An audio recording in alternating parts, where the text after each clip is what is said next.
Hello मेरे प्यारे बच्चों, कैसे हो आप लोग। मैं हूं आपका अपना अभिनंदन सर। और जैसा कि मेरे पास कई सारे रिक्वेस्ट्स आए हैं बच्चों के कि सर जो नया सिलेबस सीबीएसई ने जारी किया है जिसमें हमारा टर्म 1 और टर्म 2 एग्जामिनेशन होने वाला है। तो टर्म 1 में आपको पता है कि सारे के सारे एमसीक्यूज आने वाले हैं। तो बहुत सारे रिक्वेस्ट आए थे कि किस तरीके के क्वेश्चंस पूछे जाएंगे सर, थोड़ा सा आइडिया हमें चाहिए। तो मैं आज आपके लिए कुछ क्वेश्चंस का सेट लाया हूँ और हम लोग उन क्वेश्चंस को देखते हैं कि किस तरीके के क्वेश्चंस पूछे जाएंगे एंड आई एम श्योर कि आप लोग उन सभी का आंसर कर सकेंगे। हमारा मोड ऑफ इंस्ट्रक्शंस जो है वो हिंदी और इंग्लिश दोनों होगा ताकि सभी तरीके के बच्चे, सभी बैकग्राउंड के बच्चे जो हैं इसका बेनिफिट ले सकें।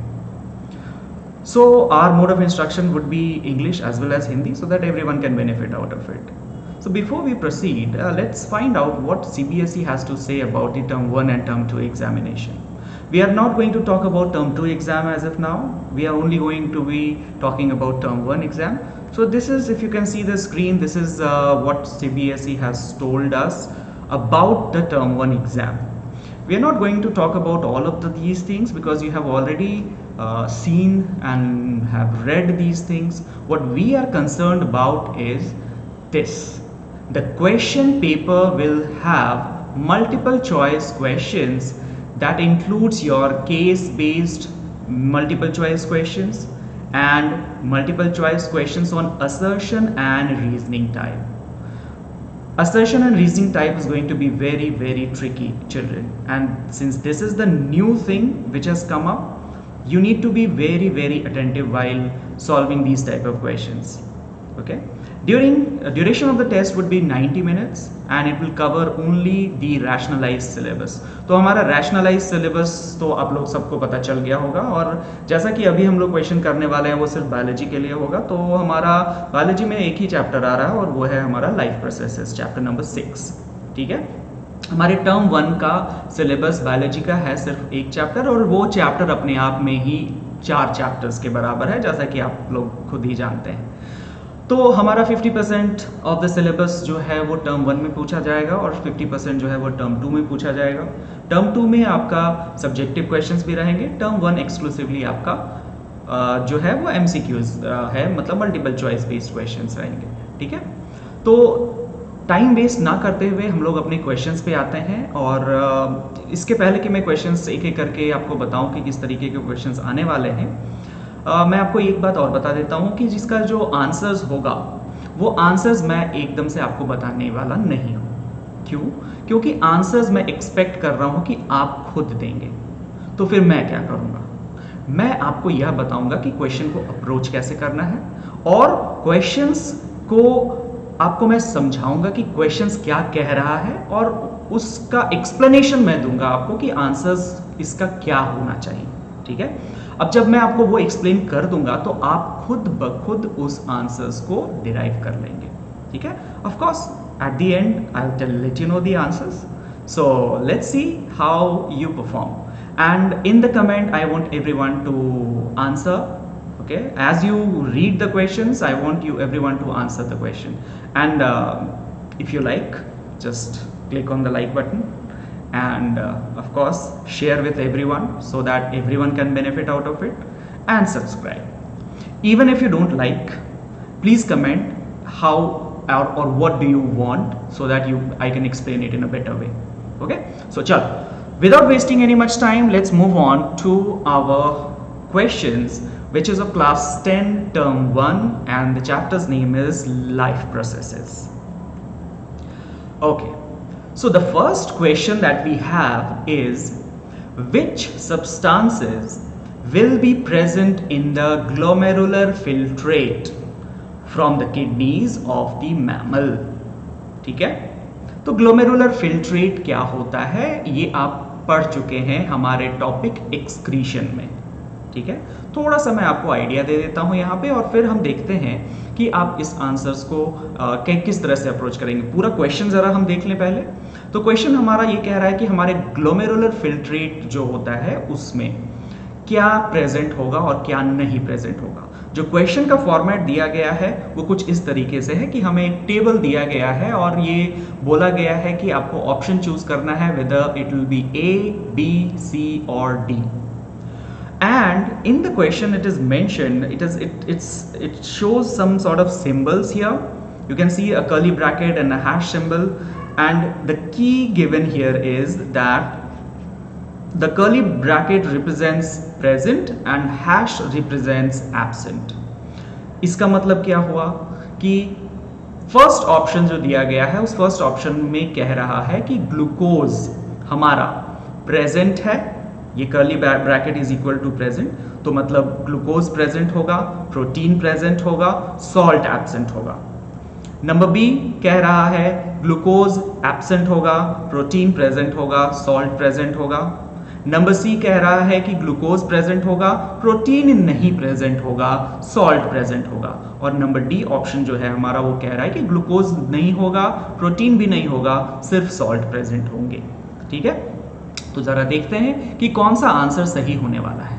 ठीक है, तो सबसे पहले हम लोगों को ये जानना है कि ये हमारा जो ग्लोमेरुलर फिल्ट्रेट है, ये ग्लोमेरुलर फिल्ट्रेट होता क्या है. ठीक है, तो थोड़ा सा हमें इसके लिए नेफ्रॉन के स्ट्रक्चर को याद करना होगा. अगर आपको याद आ रहा हो तो ये हमारा नेफ्रॉन का जनरल स्ट्रक्चर होता है कुछ इस तरीके का. ठीक है, ये हमारा जो है इस तरीके से, अगर आपको याद आ रहा हो, ये हमारा बोमेंस कैप्सूल होता है, ये हमारा प्रॉक्सिमल कॉन्वोल्यूटेड ट्यूब्यूल होता है, और ये प्रॉक्सिमल कॉन्वोल्यूटेड ट्यूब्यूल जो है वो हमारा लूप ऑफ हेनले बनता है, U shaped loop of Henle, और फिर ये हमारा जो है वो डिस्टल कॉन्वोल्यूटेड ट्यूब्यूल में चला जाता है, और फाइनली ये जो है हमारा कलेक्टिंग डक्ट में चला जाता है. आई होप कि आपको ये बातें याद होंगी. ठीक है, अब देखिए यहां से जो हमारा एफरेंट आर्टीरियोल है, ठीक है, जो कि हमारा ग्लोमेरुलस बनाता है, इसका नाम क्या होता है, ग्लोमेरुलस, राइट, ग्लोमेरुलस. और फिर यही ग्लोमेरुलस जो है फिर हमारा आगे जाके इन सारे ट्यूब्यूल्स को सराउंड कर लेता है और फिर बाहर निकल जाता है. ठीक है, ये जो रेड से मैंने बनाया है ये है क्या, ये है हमारा रीनल आर्टरी का पार्ट जिसको कि हम आर्टीरियोल कहते हैं. ठीक है, इसका नाम होता है एफरेंट आर्टीरियोल. क्या होता है नाम, एफरेंट आर्टीरियोल. और यही एफरेंट आर्टीरियोल जो है वो हमारा ब्लड कैरी कर रहा है. काफी प्रेशर से ये ब्लड जो है वो हमारे बोमेंस कैप्सूल में आता है. This is our Bowman's capsule, Bowman's capsule, right. And what happens is कि जो ब्लड में कुछ इम्प्योरिटीज प्रेजेंट हैं और बहुत सारे ज़रूरी चीज़ें भी जो प्रेजेंट हैं वो सब के सब जो है ना वो हमारे बोमेंस कैप्सूल में फेंक दी जाती है.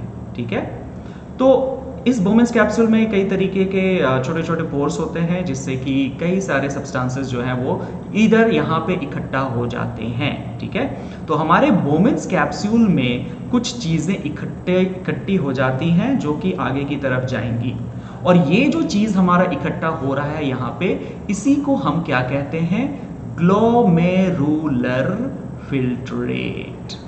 ठीक है, ग्लोमेरुलर फिल्ट्रेट कहते हैं.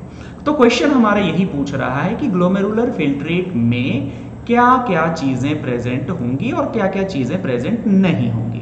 तो ग्लूकोज, प्रोटीन और सॉल्ट्स के बारे में कहा जा रहा है, तो आपको ये पता होना चाहिए कि जो हमारा ग्लोमेरुलर फिल्ट्रेट होता है उसमें कई सारी चीजें होती हैं. फॉर एग्जाम्पल जो सबसे इंपॉर्टेंट सी चीज जो हमारे पास होगी वो होगा हमारा, ऑफकोर्स उसमें ग्लूकोज तो होगा ही, क्योंकि ग्लूकोज एक बहुत ही छोटा सा मॉलिक्यूल है जो इजीली पास कर जाता है हमारे बोमेंस कैप्सूल में. ठीक है, वाटर होगा, बिल्कुल होगा वाटर. हमारे पास कुछ सॉल्ट्स भी होंगे, बिल्कुल होंगे सॉल्ट्स. ठीक है, हमारा कुछ यूरिया भी प्रेजेंट होगा, कुछ एमिनो एसिड्स प्रेजेंट होंगे. ठीक है, और कुछ हार्मोन्स भी प्रेजेंट होंगे. ठीक है, जो मेन है हमारा वो है ग्लूकोज का प्रेजेंस, बिल्कुल होगा, वाटर का प्रेजेंस होगा, सॉल्ट का प्रेजेंस होगा. ठीक है, तो एमिनो एसिड्स का प्रेजेंट होगा, और आपको पता है कि एमिनो एसिड्स जो होते हैं वो और कुछ नहीं होते हैं, वो प्रोटीन के ही यूनिट्स होते हैं. ठीक है, प्रोटीन्स के ही यूनिट होते हैं। लेकिन आप देखिए कि अगर आप प्रोटीन की बात करें तो प्रोटीन एक बहुत लंबा सा चेन है जो कि छोटे छोटे मोनोमर से बना हुआ है, और इसी मोनोमर को हम क्या कहते हैं, एमिनो एसिड्स कहते हैं। ठीक है, तो एमिनो एसिड्स बहुत छोटे होते हैं और एमिनो एसिड, कई सारे एमिनो एसिड्स मिलके जो है वो हमारे प्रोटीन बनाता है, पूरा का पूरा प्रोटीन बन जाता है। तो प्रोटीन हमारा काफ़ी बड़ा मॉलिक्यूल होता है, तो प्रोटीन जो है तो होता है वो ग्लोमेरुलर फिल्ट्रेट का पार्ट नहीं बन पाता है। क्यों? क्योंकि ये चूंकि प्रोटीन काफ़ी बड़ा होता है तो वो पास नहीं कर पाएगा, लेकिन हाँ छोटे छोटे अमीनो एसिड्स जो है वो ग्लोमेरुलर फिल्ट्रेट में पास कर जाते हैं। ठीक है, तो मतलब हमारा अगर ऑप्शंस हम देखें इसको तो आप देखिए कि ये कह रहा है, फर्स्ट ऑप्शन ये कह रहा है कि ग्लूकोज का क्या प्रेजेंस होगा, तो आप खुद बताइए, ग्लूकोज का प्रेजेंस होगा तो बिल्कुल होना चाहिए, ग्लूकोज का प्रेजेंस होना चाहिए। प्रोटीन का क्या प्रेजेंस होगा, तो अभी आपने देखा कि प्रोटीन का तो प्रेजेंस नहीं होता है, तो नंबर ए तो ऑप्शन हमारा सही नहीं लग रहा है। नंबर बी पे अगर हम आ जाए तो ग्लूकोज का एब्सेंस यहाँ पे दिखा दिया है, तो ये तो ऑप्शंस गलत हो गया क्योंकि ग्लूकोज तो होता है। ठीक है, नंबर सी ये कह रहा है कि ग्लूकोज प्रेजेंट होगा, बिल्कुल होगा। प्रोटीन क्या प्रेजेंट होगा, तो अभी हमने देखा कि नहीं होगा, तो बिल्कुल सही है ये भी। और क्या सॉल्ट्स प्रेजेंट होंगे, यस बिल्कुल सही, प्रेजेंट होंगे, तो सी तो बिल्कुल सही लग रहा है। तो चलिए डी को भी जरा सा देख लेते हैं। डी कह रहा है हमारा कि ग्लूकोज एब्सेंट होगा, तो ग्लूकोज एब्सेंट होगा तो भाई ये तो सही नहीं होने वाला है। तो हमारा करेक्ट ऑप्शन क्या हो जाएगा, करेक्ट ऑप्शन हो जाएगा हमारा number C. I hope you have understood this. Please comment below and let me know if you did this question correctly. Okay, chalo, let's move on to the next question. And the next question, I think it's an easy one, and it says that root cap has no role in water absorption. तो आपको ये पता है कि root cap क्या होता है, तो रूट कैप अगर आपको याद आ रहा हो तो कोई भी जो प्लांट हम ड्रॉ करते हैं, मान लीजिए कि ये एक प्लांट है, ठीक है, ये एक प्लांट है और ये प्लांट के रूट्स हैं, मान लीजिए कि ये हमारा रूट है, ठीक है, ये इसके रूट हेयर होंगे। तो रूट कैप जो होता है वो रूट के टिप पे होता है, बिल्कुल ठीक है, और ये किस चीज में हेल्प करता है, रूट कैप जो है वो सॉइल में के अंदर पेनिट्रेट करने के लिए हेल्पफुल होता है। ठीक है, तो सॉइल के अंदर अगर रूट पेनिट्रेट करना है तो रूट कैप के हेल्प से करेगा। ठीक है, तो क्वेश्चन ये पूछा जा रहा है कि रूट कैप जो है वो किस चीज में मदद नहीं करता है। ठीक है, root cap has no role in water absorption, कह रहा है कि वाटर एब्जॉर्प्शन में रूट कैप का कोई रोल नहीं होता है। क्यों? तो जरा ऑप्शन देख लेते हैं। ऑप्शन हमारा कह रहा है कि it has no direct connection with vascular system. Vascular system क्या होता है, तो वैस्कुलर सिस्टम हमारा जो होता है वो होता है जाइलम और फ्लोएम, इजंट इट? जाइलम और फ्लोएम जो होता है वो हमारा वैस्कुलर सिस्टम होता है। तो हमें पता है कि जो वैस्कुलर सिस्टम के साथ रूट का बिल्कुल कनेक्शन होता है, इसीलिए direct connection with vascular system तो गलत ऑप्शन है, तो ये ऑप्शन तो नहीं होने वाला है। It has no cells containing chloroplast, तो क्लोरोप्लास्ट से तो कोई मतलब ही नहीं है रूट को। ठीक है, तो ये ऑप्शन भी सही तो लग नहीं रहा है। It has no root hairs and it has loosely arranged cells. तो आप देखिए कि जो वाटर एब्जॉर्प्शन होता है हमारा, वाटर एब्जॉर्प्शन जो रूट के द्वारा होता है वो बहुत ही ज़्यादा इस बात पर डिपेंड करता है कि रूट हेयर हैं कि नहीं है प्रेजेंट। ठीक है, तो रूट हेयर जो होते हैं वो बहुत ही पतले पतले से हेयर यूनिसेल्युलर स्ट्रक्चर्स होते हैं जो कि आपके पूरे रूट्स में इस तरीके से प्रेजेंट होंगे। ठीक है, लेकिन जो हमारा रूट कैप होता है ना उसके पास रूट हेयर नहीं होगा। ठीक है, वो तो खुद ही बहुत ही छोटा है और वो हेल्प कर रहा है पेनिट्रेट करने में रूट को। तो चूंकि इसके पास रूट हेयर प्रेजेंट नहीं होता है तो रूट कैप किसी तरीके से जो है ना वो वाटर एब्जॉर्प्शन में हेल्प नहीं करेगा। तो सही आंसर जो यहाँ पे लग रहा है वो ये होना चाहिए कि it has no root hairs. Clear? I hope you have done it correct. Please comment below. The next question says the process of transpiration in plants help in. Okay, so let's first read the questions and the options and then we will see how we have to approach this. It says that the process of transpiration in plants helps in transpiration तो आपको पता है कि क्या होता है। ठीक है, the loss of water in the form of water vapor from the surface of the plant is known as transpiration, isn't it? तो process of transpiration in plants help in opening of stomata, absorption of CO2 from atmosphere, upward conduction of water and minerals, absorption of oxygen. ये जो transpiration है, ये transpiration हमारा किस चीज में help करता है? ठीक है, तो ट्रांसपिरेशन हमारा कई चीजों में हेल्प करता है। Just give me a moment. Okay, so transpiration हमारा कई सारी चीजों में हेल्प करता है। सबसे इंपॉर्टेंट काम जो है ट्रांसपिरेशन का वो होता है कि वो वाटर जो रूट एब्जॉर्ब कर रहा है उस वाटर को पूरी तरीके से एब्जॉर्ब करे, इसके लिए एक सक्शन पुल जेनरेट करता है। ठीक है, तो ट्रांसपिरेशन का एक मेजर रोल है कि एक सक्शन पुल होता है ऊपर से। जैसा आपने पढ़ा होगा कि हम लोग जब स्ट्रॉ से पानी को पीते हैं तो जब उस स्ट्रॉ से हम पानी को सक करते हैं तो पानी अपने आप स्ट्रॉ के अंदर घुसा चला आता है। क्यों?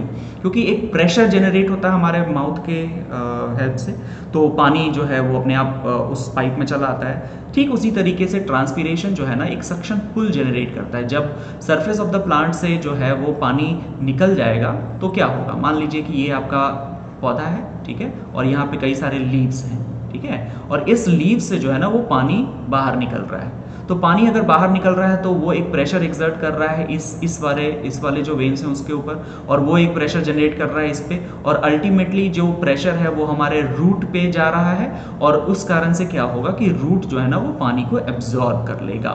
ठीक है, तो ये जो ट्रांसपिरेशन है वो चूंकि एक सक्शन पुल क्रिएट करता है, upward conduction of water and minerals के में सबसे ज्यादा हेल्पफुल होता है। ठीक है, तो ओपनिंग ऑफ स्टोमाटा से तो ट्रांसपिरेशन को कोई मतलब नहीं है। मतलब नहीं है का मतलब ट्रांसपिरेशन तो always takes place by stomata only, but then transpiration does not help in opening of stomata. ठीक है, ओपनिंग ऑफ स्टोमाटा होने के कारण ट्रांसपिरेशन होता है। ठीक है, तो कंफ्यूज नहीं कीजिएगा। Absorption of carbon dioxide from atmosphere is because of the opening of stomata, उसमें ट्रांसपिरेशन का कोई रोल एज सच नहीं है। Absorption of oxygen from the atmosphere, again उसमें स्टोमाटा का रोल है, ट्रांसपिरेशन का एज सच कोई रोल नहीं है। तो जो करेक्ट ऑप्शन होगा वो होगा आपका upward conduction of water and minerals. ठीक है, so I hope you have done it correct. Let's move on to the next question which says that digestion of starch starts from. तो बच्चे लोग, आप लोगों को पता है कि जब आपने न्यूट्रिशन पढ़ा है तो हमारा जो डाइजेशन है वो उसकी शुरुआत कहाँ पे होती है? अगर ये क्वेश्चन पूछा जाता है तो जनरली बच्चे कंफ्यूज कर जाते हैं और कहते हैं कि ऑब्वियसली स्टमक से ही शुरू होगा, क्योंकि डाइजेस्टिव एंजाइम्स वगैरह तो स्टमक में प्रेजेंट होते हैं। बट कई बार बच्चे ये भूल जाते हैं कि जो डाइजेस्टिव एंजाइम है वो हमारे माउथ में ही प्रेजेंट होता है। ठीक है, and what is the name of that digestive enzyme which is found? Yes, please comment below and let me see how many of you can answer.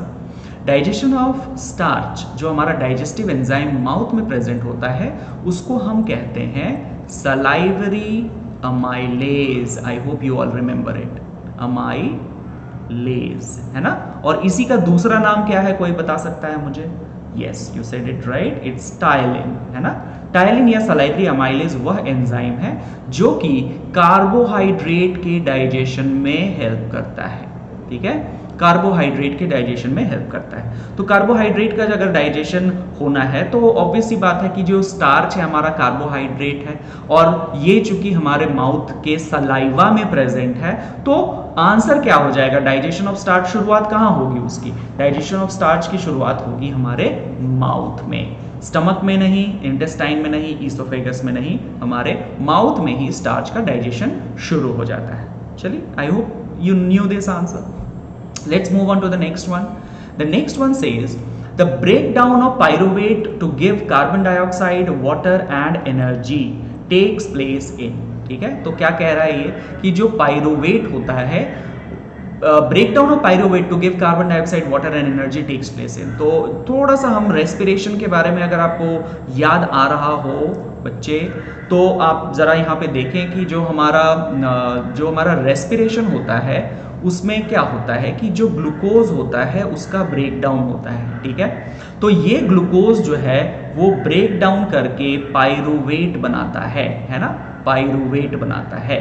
और ये प्रोसेस जो होता है ये क्या कहलाता है, ग्लाइकोलिसिस कहलाता है, ठीक है। ग्लाइकोलिसिस मतलब क्या, ग्लूकोज का टूटना, लाइसिस माने टूटना और ग्लाइको माने ग्लूकोज। तो ग्लूकोज की लाइसिस कहां पे होती है, ये होती है हमारे साइटोप्लाज्म में, isn't it? तो हमारे साइटोप्लाज्म में जो है वो ग्लूकोज टूट के पाइरूवेट बन जाता है और यही पाइरूवेट जो है अगर ऑक्सीजन का प्रेजेंस हुआ तो माइटोकॉन्ड्रिया में जाके, ठीक है, माइटोकॉन्ड्रिया में जाके कार्बन डाइऑक्साइड, वाटर वेपर और एनर्जी बन जाता है, ठीक है, अगर ऑक्सीजन का प्रेजेंस हुआ तो। और अगर नहीं हुआ तो वो साइटोप्लाज्म में ही रहेगा और या तो वो अल्कोहल बनाएगा और या फिर लैक्टिक एसिड बनाएगा। तो वो हमारा एनारोबिक रेस्पिरेशन होता है जहां पे ऑक्सीजन का प्रेजेंस नहीं होता है, यहां पे हमारा ऑक्सीजन प्रेजेंट है, ठीक है।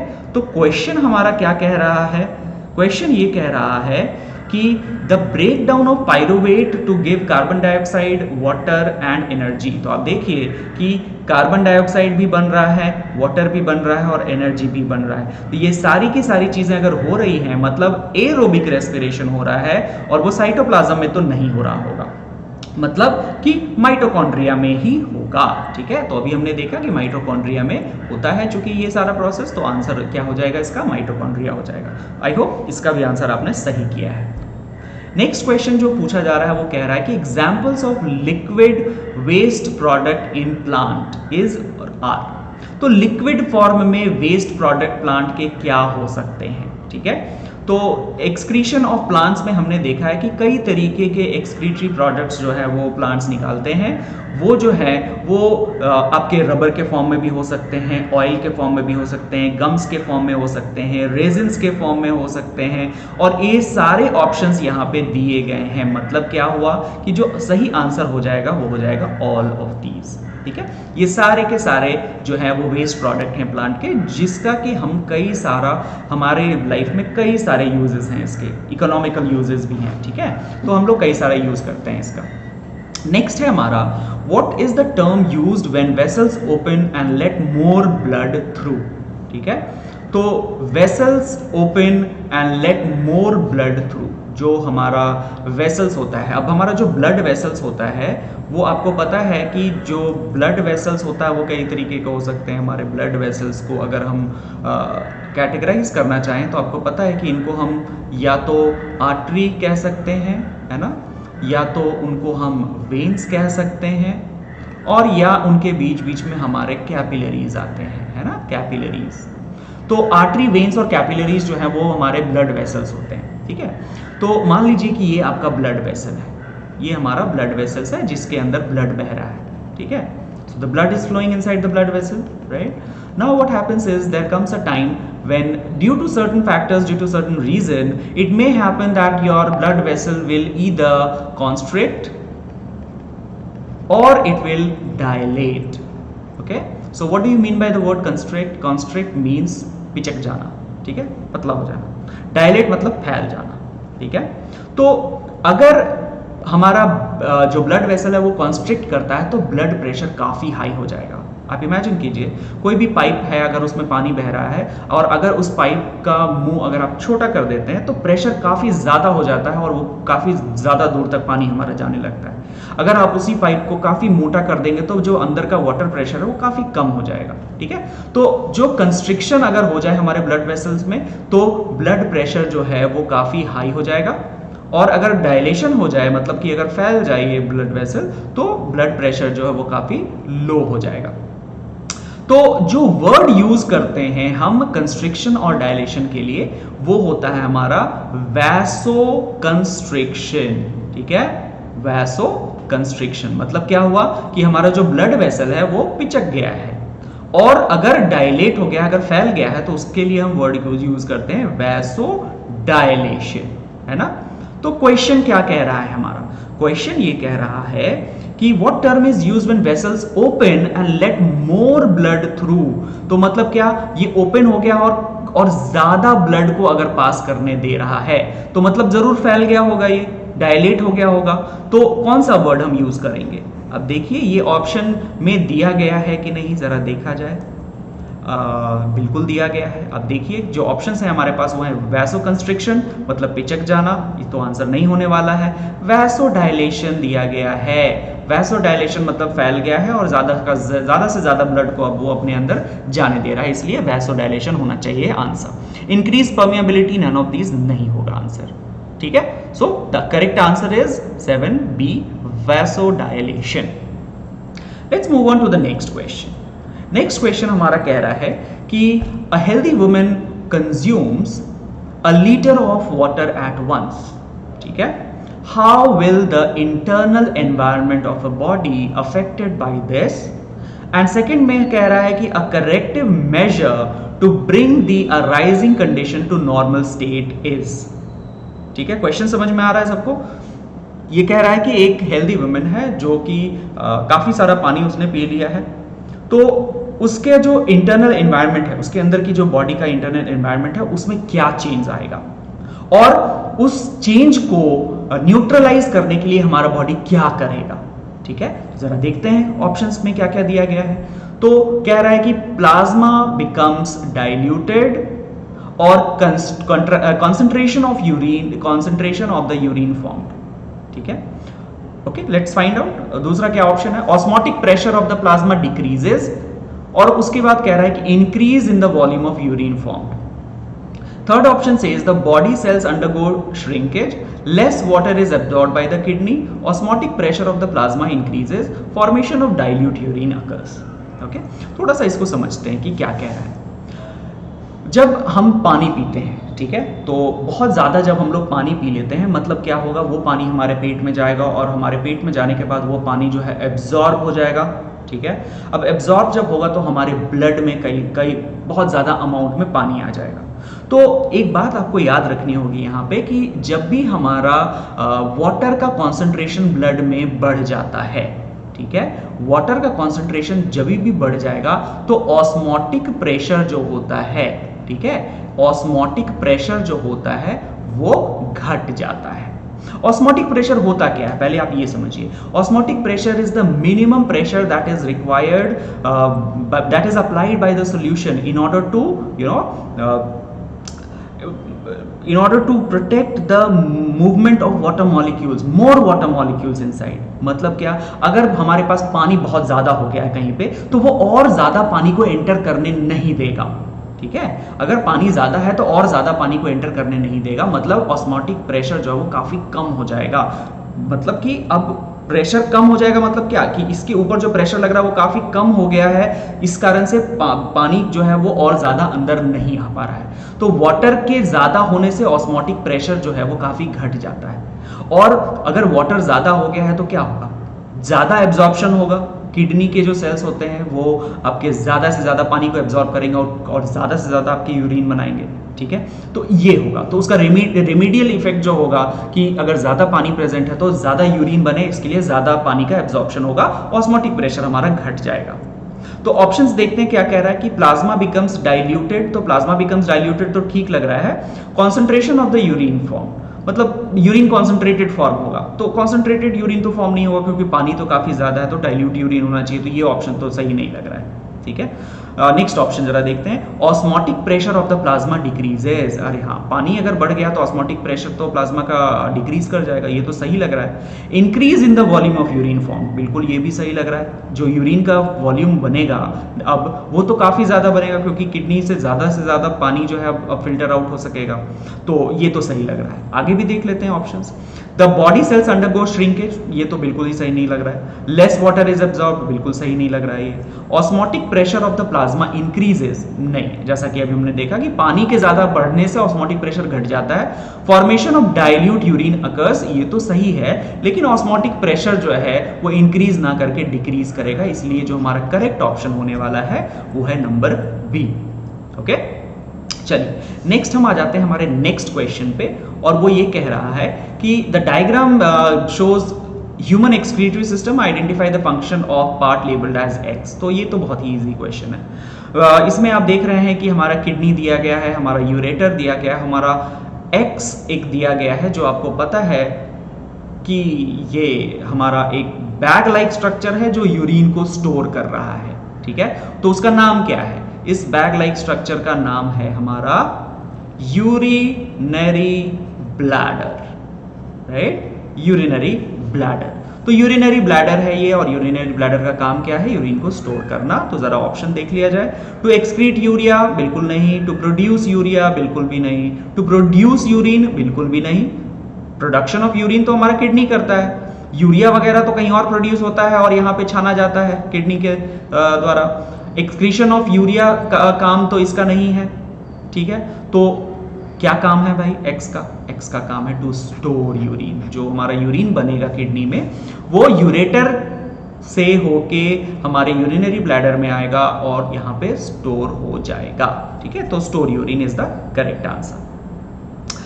What is the term used when vessels open and let more bloods through? तो ये क्वेश्चन तो अभी जस्ट हम लोगों ने देखा था, जिसका कि अगर आप देखें कि ज़्यादा से ज़्यादा ब्लड कब अंदर आएगा, जब हमारा वैसोडाइलेशन होगा। ठीक है, तो ये रिपीट हो गया।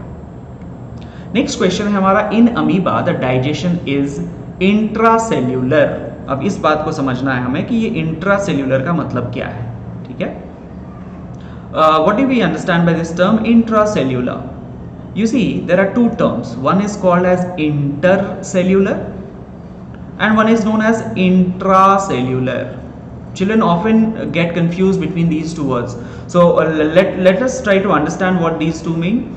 See, if you are in a school, you must have heard about the inter-school competition or inter-house competition and everything, right? What do we mean by the term inter? Inter means होता है दो के बीच में। ठीक है, तो मतलब अगर हमारा दो सेल है और इन दो सेल्स के बीच बीच में कोई काम हो रही है तो हम कहेंगे कि ये इंटरसेल्यूलर काम हो रहा है। लेकिन अगर कोई चीज हमारे सेल के अंदर हो रहा है तो हम कहते हैं कि वो इंट्रासेल्यूलर है। मतलब अगर आपके स्कूल के अंदर ही कंपटीशन हो रहा है कोई चीज तो हम बोलेंगे it is an intra school competition. और अगर दो स्कूल्स के बीच में अगर कंपटीशन हो रहा है तो हम कहते हैं कि इंटर स्कूल कंपटीशन। ठीक है, तो ये यहां क्वेश्चन ये कह रहा है कि in amoeba the digestion is intracellular. मतलब क्या? अमीबा का जो बॉडी होता है उसके बॉडी के अंदर डाइजेशन होता है ना? तो इंट्रासेल्यूलर क्यों? क्योंकि amoeba is unicellular, amoeba is multicellular, amoeba is found in pond, amoeba is a microscopic animal. तो बहुत इजी सा आंसर है इसका कि जो सिंगल सेल्ड ऑर्गेनिजम्स होते हैं उनमें इंट्रासेल्यूलर डाइजेशन होता है। ठीक है, हम लोगों में इंट्रासेल्यूलर नहीं होता, हम लोगों में एक्स्ट्रा सेल्यूलर होता है क्योंकि हम लोग मल्टीसेल्यूलर ऑर्गेनिजम्स हैं। ठीक है, तो इस जो हमारा अमीबा है वो हमारा क्या शो करेगा? इंट्रासेल्यूलर डाइजेशन शो करेगा क्योंकि वो यूनिसेल्यूलर है। ठीक है, आई होप आपने ये सारा आंसर्स भी सही किया है। चलिए अब हम आ जाते हैं हमारे नेक्स्ट क्वेश्चन पे, और वो हमारा नेक्स्ट क्वेश्चन कह रहा है, observe the figure given below which represents the control of water concentration in the blood. ठीक है, तो हमारे बॉडी का जो वाटर का कॉन्सेंट्रेशन है उसका कंट्रोल कैसे होता है हमारी बॉडी। मान लीजिए आपने बहुत ज्यादा पानी पी लिया, ठीक है, तो उतना पानी बॉडी को नहीं चाहिए, तो क्या होगा? एज अ रिजल्ट जो किडनी है वो ज्यादा से ज्यादा आपके ब्लड को फिल्टर करके ज्यादा से ज्यादा पानी को बाहर निकाल देगा। ठीक है, तो ज्यादा से ज्यादा पानी को अगर बाहर निकाल देगा तो हमारा जो बॉडी का वाटर लेवल है वो मेंटेन हो जाएगा। अब मान लीजिए आपने बहुत कम पानी पिया है, तो कम पानी पिया है तो पानी बाहर शरीर से निकलने का थोड़ा सा उसमें कमी आ जाएगी और जो यूरिन है वो काफी कॉन्सेंट्रेटेड हो जाएगा। तो ये सारा रेगुलेशन जो है वो हमारा बॉडी कर रहा होता है। तो अगर आप इस फिगर को यहाँ पे देखें तो आप देखिए कि water in blood is rising, मतलब पानी काफी ज्यादा अगर ब्लड में बढ़ गया है तो क्या होता है कि more water in urine, urine में ज्यादा पानी जाने लगेगा और अल्टीमेटली क्या होगा? यूरिन से पानी बाहर निकल जाएगा तो फिर पानी का लेवल बॉडी में कम हो जाएगा और फिर water in the blood is falling, है ना? अब water in the blood is falling अगर हो गया है तो मतलब क्या हो गया? कम हो गया पानी हमारे ब्लड में, तो लेस वाटर अब जाएगा यूरिन में। तो ये एक तरह का फीडबैक मैकेनिज्म है हमारी बॉडी को। ये हमारी बॉडी के जो सेल्स हैं उनको ये पता चलता रहता है कि कब कौन सी चीज़ ज़्यादा हो गई और कब कौन सी चीज़ कम हो गई कब, तो उस हिसाब से वो रेगुलेट करता रहता है कि कब ज़्यादा पानी बाहर निकालना है, कब पानी को निकालने को कम कर देना है, ये सारी चीज़ें। ठीक है, तो ऑप्शंस जो हमारा दिया गया वो है कि this is a negative feedback system because it decreases the amount of water in the blood, it increases any change occurring in the amount of water in the blood, it reverses any change occurring in the amount of water and it increases the amount of water in the blood। तो आप देखिए कि यहाँ पे कहा जा रहा है कि नेगेटिव फीडबैक क्यों है, क्योंकि ये डिक्रीज कर दे रहा है अमाउंट ऑफ वाटर। तो आप देखिए कि हाँ बिल्कुल डिक्रीज तो कर रहा है, अमाउंट ऑफ वाटर को डिक्रीज तो कर रहा है, लेकिन सिर्फ डिक्रीज ही तो नहीं कर रहा है, बाद में जब कम हो गया तो इंक्रीज भी तो कर रहा है। तो वो कह रहा है कि it increases any change occurring in the amount of water, ये भी सही है, लेकिन सिर्फ यही सही नहीं है, ये दोनों काम हो रहा है हमारा, it decreases also it increases also. तो ये हमारा फीडबैक मैकेनिज्म में आता है। तो आगे देखते हैं ऑप्शंस क्या कह रहा है। It reverses any change, any change मतलब क्या, डिक्रीज हो या इंक्रीज हो, दोनों के केस में चेंजेस आएंगे। तो अगर ज्यादा है तो कम कर देगा, अगर कम है तो ज्यादा हो जाएगा। इसीलिए ये कहा गया कि it reverses any change occurring in the amount of water in the blood, जो बिल्कुल सही लग रहा है। लास्ट ऑप्शन है हमारे पास, it increases the amount of water in the blood, then again बात वही हो गई, तो ये तो सही नहीं है। तो जो करेक्ट ऑप्शन लग रहा है हमें वो सी होना चाहिए, क्योंकि कोई भी चेंज अगर होगा ना, उस चेंज को वो रिवर्स करके नॉर्मल बनाने की कोशिश करेगा। So that is why this is the answer, it reverses any change occurring in the amount of water in the blood. Let's move on to the next question. The next question says that which of the following is used in the manufacturing of varnishes, glazing agents, etc. तो ये भी चीज़ें जो हैं वो आपने देखा है कि जो हमारा एक्सक्रीटरी प्रोडक्ट्स होते हैं प्लांट के, वो जो एक्सक्रीटरी प्रोडक्ट हम निकालते हैं प्लांट से, उनका यूज़ हम इन सारी चीज़ों को बनाने के लिए करते हैं।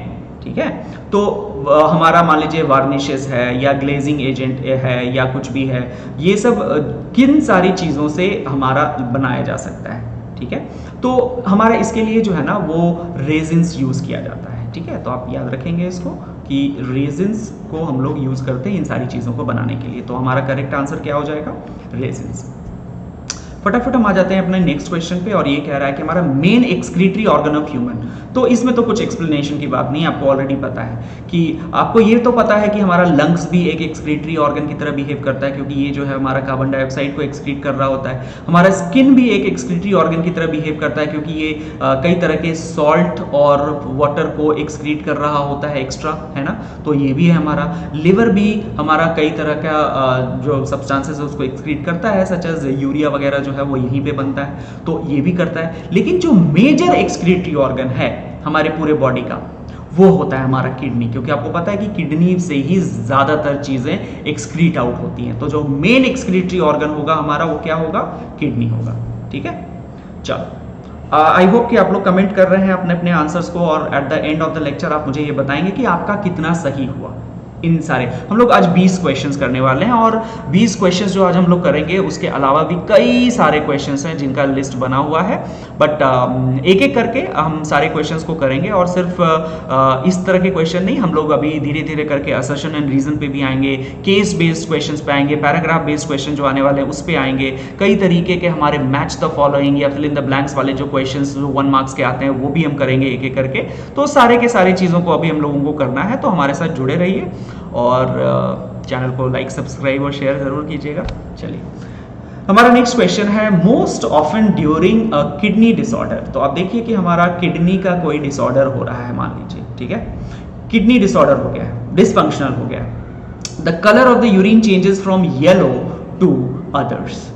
तो येलो नॉर्मली आप देखते हैं कि हमारे जो यूरिन का कलर होता है वो येलो होता है, राइट। लेकिन कुछ केसेस ऐसे होते हैं, ठीक है, जिसमें कि कुछ ऐसे सब्सटेंस होते हैं जो हमारे यूरिन में आने लगते हैं, जिस कारण से हमारा यूरिन का जो कलर है ना वो चेंज हो जाता है। क्वेश्चंस को जरा पढ़ लेते हैं फिलहाल।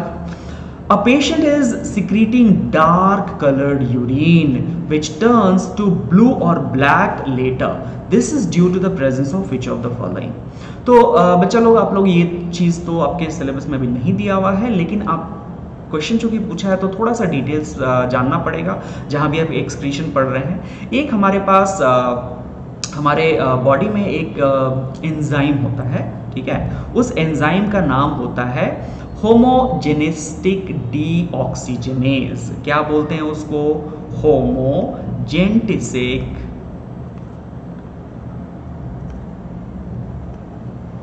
डीऑक्सीजनेज। ठीक है, इसका काम क्या होता है? इसका काम होता है कि एक एसिड हमारे बॉडी में बनता है, उस एसिड को तोड़ देना, और वो एसिड का नाम होता है होमोजेनेटिक एसिड। आप देख रहे हैं यहाँ पे कई सारे ऑप्शंस दिए गए हैं, मेथाइलहेमोग्लोबिन दिया गया है, कार्बोफायरिन दिया गया है, बोथेन भी दिया गया है। एक एसिड जो होता है ना, होमोजेनेटिक एसिड, इस एसिड को तोड़ने का काम ये करता है हमारा। ठीक है, अब कुछ जो पेशेंट्स होते हैं, जैसे कि यहाँ जिनका किडनी डिसऑर्डर दिखा रहा है ना, वो जो डिसऑर्डर होता है वो अल्केप्टोनूरिया कहलाता है। क्या कहलाता है? अल्केप्टोन्यूरिया। ठीक है, एक बीमारी होती है जिसमें कि ये वाला एंजाइम बनना बंद हो जाता है। देखिए, आपको इन सारे एंजाइम्स के नाम को जानने की जरूरत नहीं है, ना ही ये डिजीज का नाम जानने की जरूरत है, लेकिन क्वेश्चन इस तरीके का आ गया अगर, तो बस आप ये याद रखिएगा कि एक बीमारी होती है अल्केप्टोनूरिया, जिसमें जो एंजाइम हमारा एसिड को ब्रेक करता है ना, वो एंजाइम ही नहीं बनता है। ये एक जेनेटिक डिसऑर्डर है। ठीक है, तो ये वाला एंजाइम अगर नहीं बनेगा ना, तो जो ये होमोजेनेटिक एसिड है वो काफी ज्यादा हमारे ब्लड में बनने लगता है और हमारी यूरिन से बाहर निकलने लगता है, जो कि एयर के कांटेक्ट में आके जो है ना वो ऑक्सीडाइज कर जाता है और अपना कलर जो है ना वो ब्लैक कर लेता है। तो यूरिन का कलर, अगर आप यूरिन को स्टोर करके रखेंगे डिब्बे में, तो थोड़े समय के बाद आप देखेंगे कि पूरा का पूरा यूरिन जो है ना वो ब्लैक कलर का हो गया है, जिससे कि ये प्रूव होता है कि उनको ये बीमारी हो चुकी है। और वो किस कारण से हो रहा है? तो आंसर है आपका होमोजेनेटिक एसिड। ठीक है, तो याद रखना इसको। चलिए आगे बढ़ते हैं। Veins can be differentiated from arteries because, तो आप लोगों ने पहले भी पढ़ा है कि हमारे वेन और आर्टरी के बीच का डिफरेंस क्या होता है। ठीक है, कई सारे डिफरेंसेस होते हैं। अगर आपको याद आ रहा हो, थोड़ा सा मैं रीकैप कर दूं, अगर आपको याद ना हो तो थोड़ा सा मैं रीकैप कर देता हूं ताकि आपको ये चीज़ें फेमिलियर हो जाएं। तो पहले हमारा आता है, मान लीजिए कि आर्टरी। ठीक है, आर्टरी, और दूसरा आता है हमारा वेन। तो आपने देखा है कि जो आर्टरी का वॉल होता है ना वो काफ़ी थिक होता है। ठीक है, तो इट इज थिक वॉल्ड, और जो कि वेन होता है हमारा वो होता है हमारा थिन वॉल्ड। ठीक है, आर्टरी चूंकि थिक वॉल्ड होता है, इसमें जो ब्लड प्रेशर होता है वो काफी ज्यादा होता है, प्रेशर इज वेरी हाई, जबकि हमारा वेन जो होता है उसमें प्रेशर जो होता है वो वेरी लो होता है। ठीक है, हमारा आर्टरी जो होता है, चूंकि प्रेशर इतना हाई होता है, उसमें किसी भी वाल्व की जरूरत नहीं होती है, वाल्व्स एब्सेंट। इसमें प्रेशर चूंकि बहुत कम होता है, इसलिए चांस होता है कि ब्लड जो है ना वो बैकफ्लो हो जाए। तो बैकफ्लो अगर ब्लड हो ना हो, इसके लिए वेन का प्रोटेक्टिव मैकेनिज्म होता है कि इसके पास वाल्व्स प्रेजेंट होते हैं। ठीक है, और भी कई सारे डिफरेंसेस हैं, जरा क्वेश्चंस देख लिया जाए कि इन सारे पॉइंट से हमारा हो रहा है कि नहीं। When can be differentiated from arteries, when और आर्टरी में क्या डिफरेंस है? तो वेन के अंदर वाल्व होते हैं, हाँ ये बात तो सही है। दे हैव हार्ड वॉल्स, नहीं हार्ड वॉल्स तो नहीं होता है भाई। Have pure blood in them, नहीं ये भी बात सही नहीं है, वेन्स के अंदर इम्प्योर ब्लड होता है। I mean impure blood in the sense कि डीऑक्सीजनेटेड ब्लड होता है। हैव थिक वॉल्स, तो थिक वॉल तो नहीं होता है वेन का, अभी हमने देखा कि उसके थिन वॉल होते हैं। तो when can be differentiated from arteries because the veins have valves, right. Artery में वाल्व नहीं होते हैं, वेन्स में वाल्व होते हैं, इसीलिए हमारा जो सही आंसर होगा वो यही होगा। नेक्स्ट क्वेश्चन पे फटाफट आ जाते हैं हम लोग, और ये कह रहा है कि which of the following is not a component of plasma. ठीक है, प्लाज्मा आपको पता है कि हमारा ब्लड जो है वो ब्लड कई सारे कंपोनेंट्स का बना हुआ है, जैसे कि हमारा आरबीसी हो गया, हमारा डब्ल्यूबीसी हो गया, हमारा प्लेटलेट्स हो गया, है ना, हमारा प्लेटलेट्स हो गया और हमारा प्लाज्मा हो गया। अब इसी प्लाज्मा के बारे में कहा जा रहा है। अब ये प्लाज्मा जो है ना, वो प्लाज्मा कई सारी चीज़ों को कंटेन करता है, जैसे कि कई तरीके के हमारे प्रोटीन प्रेजेंट होंगे इसमें, कई तरह के फाइब्रस प्रोटीन भी प्रेजेंट होगा, जिसको हम फाइब्रिनोजेन बोलते हैं, जो कि हमारे ब्लड क्लॉटिंग में भी हेल्प करता है। ठीक है, पानी तो प्रेजेंट होगा ही, प्लाज्मा का पार्ट ही है, 90% of plasma is water only. तो आप देखिए कि not a component of plasma पूछ रहा है अगर, तो वाटर क्या कॉम्पोनेंट है? बिल्कुल है। ग्लोब्यूलिन एक प्रोटीन है जो कि बिल्कुल प्लाज्मा में घुला हुआ होता है, तो ये भी पार्ट है। फाइब्रिनोजेन बिल्कुल प्लाज्मा का पार्ट है, क्लॉटिंग में हेल्प करता है। प्लेटलेट जो है वो प्लाज्मा का पार्ट नहीं है, चूंकि रहता तो वो प्लाज्मा के अंदर ही है, बाकी सारी चीजें प्लाज्मा में रहती हैं, लेकिन प्लाज्मा पर्टिकुलरली प्लाज्मा का पार्ट नहीं है प्लेटलेट। प्लेटलेट एक अलग पार्ट है जो कि हाँ प्लाज्मा के इर्द गिर्द रहेगा, उसी में रहेगा, लेकिन कंपोनेंट नहीं है प्लाज्मा का। इसीलिए आंसर क्या हो जाएगा हमारा? आंसर हो जाएगा प्लेटलेट्स। ठीक है, नेक्स्ट क्वेश्चन है हमारा, the movement of water and dissolve minerals from root of leaf is best explained by. ठीक है, तो जो वाटर और डिसॉल्व मिनरल्स जो रूट से लीफ की तरफ जाते हैं, स्टेम्स वगैरह ब्रांचेस वगैरह में होते हुए, वो कौन से थ्योरी पे बेस्ड है? तो आप देखिए कि एक तो हमने देखा था कि जब ट्रांसपिरेशन होता है और पानी जब बाहर निकल जाता है तो वो एक सक्शन पुल जनरेट करता है, जिससे कि रूट से जो है वो पानी खिंचा हुआ आ जाता है प्लांट के अंदर, है ना।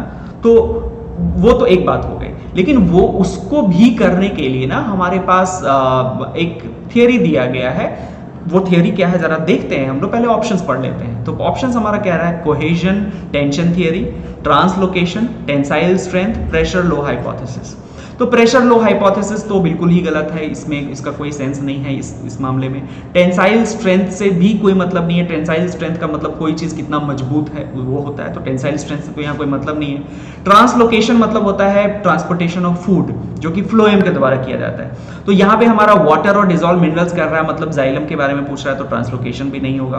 कोहेजन टेंशन थियरी एक ऐसी थियरी है जो कि साइंटिस्ट के द्वारा दी गई थी, जो यह बताता है कि जो पानी के मॉलिक्यूल्स होते हैं ना, बहुत ज़्यादा डिटेल्स में यहाँ पे हम लोग नहीं जाएंगे, जो हमारे पानी के मॉलिक्यूल्स होते हैं वो एक दूसरे से ना बहुत ही ज़्यादा चिपके हुए होते हैं due to the hydrogen bond. ठीक है, तो आप अपने केमिस्ट्री में हाइड्रोजन बॉन्ड के बारे में थोड़ा सा पढ़ेंगे, जिसमें आप देखेंगे कि एक हाइड्रोजन बॉन्ड जो है एक तरीके का बॉन्ड है जो दो पानी के मॉलिक्यूल को, चूंकि पानी का जो मॉलिक्यूल होता है वो पोलर होता है, पॉजिटिव और नेगेटिव चार्जेस होते हैं उस पर, तो एक जो मॉलिक्यूल है पानी का उसके ऊपर जो पॉजिटिव चार्ज है वो दूसरे वाटर मॉलिक्यूल के नेगेटिव चार्ज के साथ जुड़ा हुआ होता है, और इसी को हम लोग कोहेजन कहते हैं। कोहेजन मतलब क्या होता है? कोहेजन मतलब जुड़ जाना, मतलब कोहेज करना मतलब जुड़ना, चिपक जाना, तो एक दूसरे से चिपका हुआ रहता है। ठीक है, और एक टेंशन बनाता है। तो ये बिल्कुल सही ऑप्शन है आपका, कोहेजन टेंशन थियरी दिया गया था, और इससे बहुत ही अच्छे से एक्सप्लेन किया गया है कि कैसे जो है ना वो पानी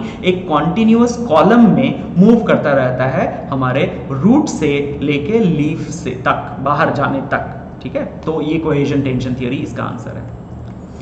नेक्स्ट क्वेश्चन हमारा कह रहा है कि figure given below is representing the dialysis machine for removing nitrogenous waste in a patient with kidney failure. So if you remember children, when we were studying about the kidney failure in the topic excretion, there you have found out that there is something called artificial dialyzer. Do you remember? artificial dialyzer है ना, dialyser, जिसको कि हम लोग जो process किया जाता है आर्टिफिशियल डायलाइजर के द्वारा, उसको हम हीमोडायलिसिस भी बोलते हैं। याद आ रहा है सबको? हीमोडायलिसिस है ना। तो ये जो प्रोसेस है उसका एक शॉर्टर वर्जन का यहाँ पे दिया गया है, हम लोगों के एनसीईआरटी बुक में पिक्चर दिया है इसका, तो इसका शॉर्टर वर्जन है। उसमें होता क्या है, ब्लड एक तरीके से लिया जाता है पेशेंट के जो आर्टरी है, उस आर्टरी से ब्लड को अंदर लिया गया, ठीक है, एक चेम्बर में डाला जाता है, और उस चेम्बर से फिर वो जो पाइप के थ्रू जो ब्लड बाहर निकलता है वो फिर से वापस से पेशेंट के शरीर के अंदर डाल दिया जाता है।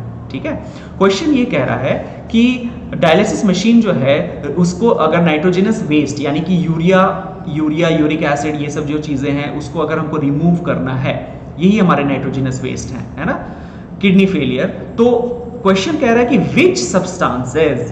which substances out of the following in the dialysis fluid should be at lower concentration than the blood of the patient। मतलब क्या कि ये जो डायलाइजिंग फ्लूइड है, देखिए आपके डायलाइजिंग फ्लूइड जो है ना ये पूरा यहाँ पे भरा हुआ है, ये पूरा जो चेम्बर है ना ये डायलाइजिंग फ्लूइड से भरा हुआ है। ठीक है, ये डायलाइजिंग फ्लूइड से भरा हुआ है। तो अगर ये डायलाइजिंग फ्लूइड से भरा हुआ है और आप मान लीजिए कि आपने इस डायलाइजिंग फ्लूइड के चारों तरफ जो है वो ब्लड जा रहा है आपका, ठीक है, ये मान लो कि ब्लड यहाँ से फ्लो कर रहा है, इस तरीके से ब्लड फ्लो कर रहा है। अब इस ब्लड में जो है ना कई तरीके के नाइट्रोजनस वेस्ट होते हैं ना, तो अगर ये नाइट्रोजनस वेस्ट इसके अंदर प्रेजेंट है तो कौन सा नाइट्रोजनस वेस्ट इस डायलाइजिंग फ्लूइड के अंदर प्रेजेंट नहीं होगा तो वो इसको खींच लेगा। तो अगर इसमें मान लो कि यूरिया यूरिक एसिड भी अगर प्रेजेंट होता है इसमें, तो यूरिया यूरिक एसिड जो ब्लड में प्रेजेंट है वो तो इसको लेता ही नहीं, क्योंकि यहां पे तो ऑलरेडी प्रेजेंट है।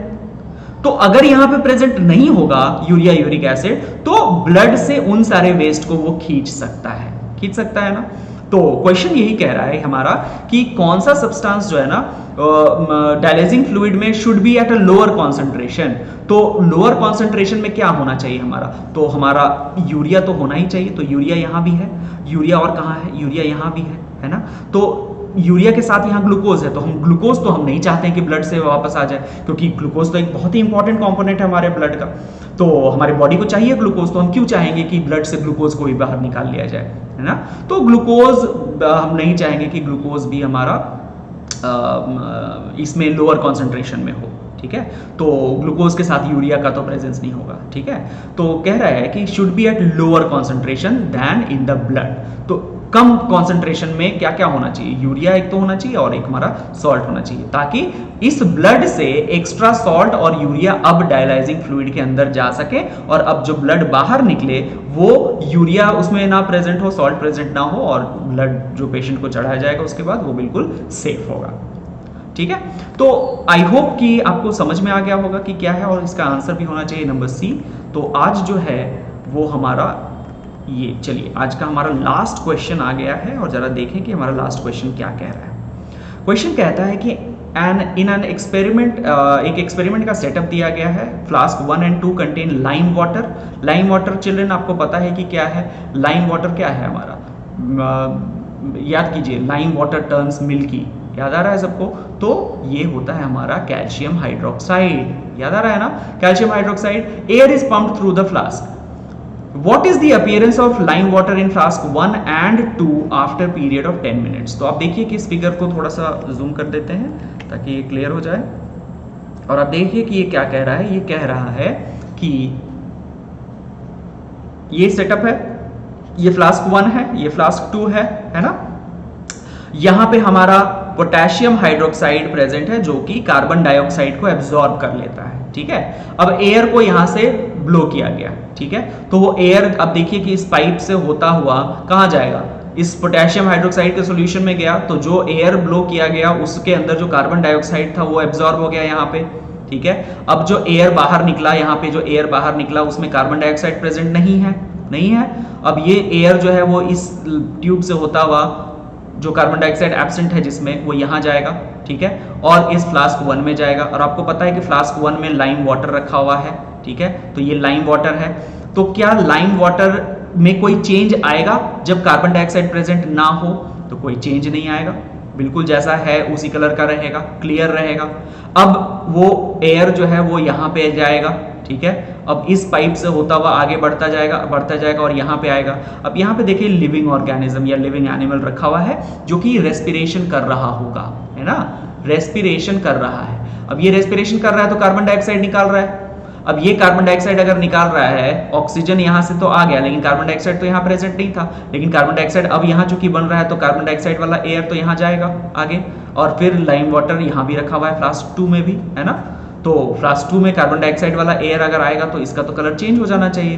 तो फ्लास्क 1 में क्या हो जाएगा, फ्लास्क 1 में क्या होगा और फ्लास्क 2 में क्या होगा। तो फ्लास्क 1 में नो चेंज होगा, ठीक है, मतलब क्लियर वाटर या क्लियर जो आपका लाइम वाटर वो क्लियर ही रहेगा। जबकि फ्लास्क 2 में जो है ना वो मिल्की वाइट हो जाएगा, क्योंकि आपको पता है कि जो कार्बन डाइऑक्साइड के प्रेजेंस में लाइम वाटर का जो कलर है वो मिल्की वाइट हो जाता है, ठीक है।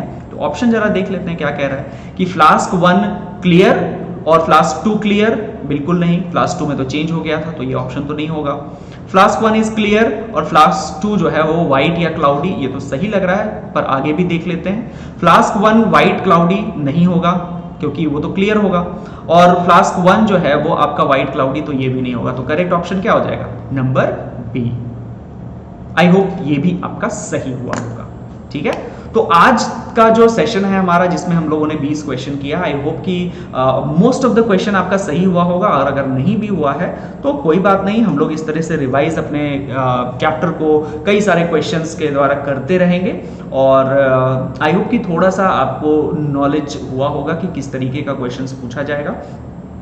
अगर आपको ये सेशन अच्छा लगा है तो लाइक ज़रूर कीजिएगा, और अपने फ्रेंड्स के साथ शेयर ज़रूर कीजिएगा, और चैनल को सब्सक्राइब कीजिएगा अगर, तो आपको नोटिफिकेशन मिलेगा कि और कब हमारा नया सेट आ रहा है। तो जल्दी मैं नया सेट लेके आऊँगा अगले 20 क्वेश्चंस का, और कई तरीके के क्वेश्चंस और करेंगे, और उसको मैं और अच्छे से एक्सप्लेन करने के लिए कोशिश करूँगा, ताकि आपके दिमाग में और अच्छे से चीज़ों को ग्रास्प किया जा सके।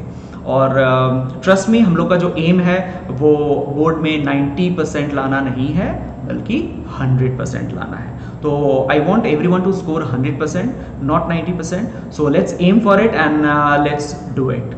ओके, तो thank you everyone, and do comment, share and like again and again, and best of luck. Thank you, bye bye.